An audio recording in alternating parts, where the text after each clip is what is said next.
instruktažą. Taip, mes esam gan stoki ir ką tik girdėjom instruktažą ir labai daug informacijos. Labai tikiuosi, kad pavyks viską suprocesuoti ir padaryti viską teisingai. Jis sakė, kad visi pataiko, tikiuosi, kad ir mums pavyks bent kartą pataikyti, kad nebūsim pirmieji nepataikę. Aš tai tikrai pataikysiu. Galim dėrėtis. Ne, nereikia, ačiū.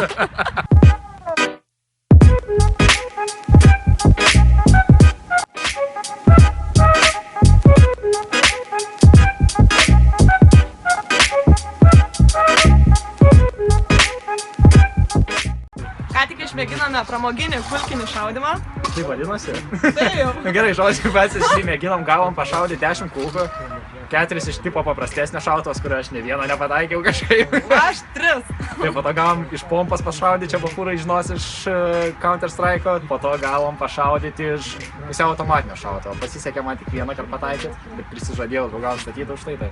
Visas jiem. Siūlau visom merginom išmėginti, pajusti tikrą azartą, nereiks eiti į kačelkę, nes ginklai labai sunkus.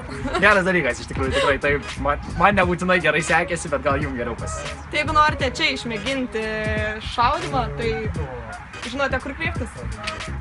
O ką dabar? Aš tai valgyti noriu. Tai varom, čia šašlykų galima išskirti. Davai.